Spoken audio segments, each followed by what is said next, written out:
I had been secretly married to my CEO husband for 6 years, but he still would not let our son call him dad. After he missed our son's birthday again because of his secretary, I took out the divorce agreement and left with our son for good. The usually calm man lost control and stormed into the office to demand where we were. This time, neither my son nor I would come back. Mr. Clark, I'll be going abroad for further studies next month. Here is my resignation letter. Mr. Clark looked at me in surprise. This is so sudden. I told him the excuse I came up with. My husband is in Australia. I want to take our child there so we can be together. He nodded. That makes sense. Raising a child alone here must be hard. We all thought you were a single mother. I smiled. I was not, but soon, I would be. As I stepped out, I ran into Matthew Grant and Quilla Xander walking toward me. Matthew was my boss and the father of my child. 7 years ago, I was his personal secretary. One chaotic night, after too much drinking, we had a child. This year marked the 6th year of our secret marriage and the 6th year he refused to let our child call him dad. Matthew walked slowly, as if he were deliberately matching the pace of the woman beside him. Quilla was holding a report in one hand and clutching the hem of Matthew's suit with the other. Their lovey-dovey act was almost painful to watch. As we passed each other, my heart sank. I could not help saying, "Matthew." He stopped and looked at me with a cold expression. "Miss Langley." His polite but distant tone carried a warning.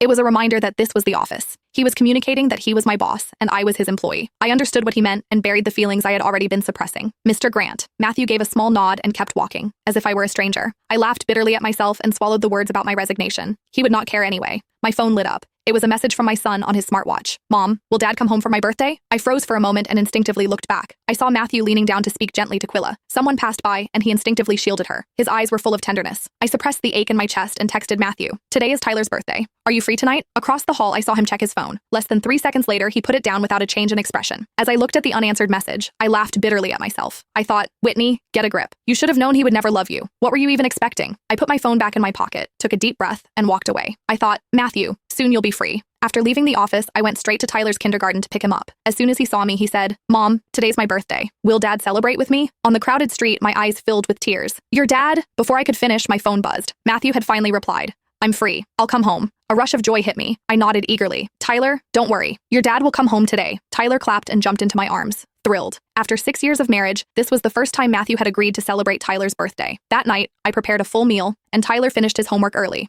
1 hour passed, then 2, then 3. I sent message after message on my phone. I asked Matthew if he was coming, but as usual, there was no reply. Tyler seemed to understand. He looked at me hesitantly. "Mom, is Dad too busy?" A sharp pain hit my chest. I wanted to explain, but no words came out. In the end, I said, "It's okay. I'll always be with you." Tyler did not ask further questions. He quietly picked up his birthday hat. "Mom, can you put it on for me?" I nodded. As I reached for it, I noticed Quilla's latest social media post. "Today was great. I really enjoyed myself." The photo showed a beautifully plated dish at a high-end restaurant. Even though no one's face was visible, I noticed the wedding ring peeking out in the top right corner. It was the one Matthew and I had chosen when we got married. He had always worn it on the pinky of his left hand. He didn't want others to know that he was already married. How ironic. The ring that was supposed to symbolize marriage had become a symbol of Matthew's single life. On Tyler's 6th birthday, he was having a candlelit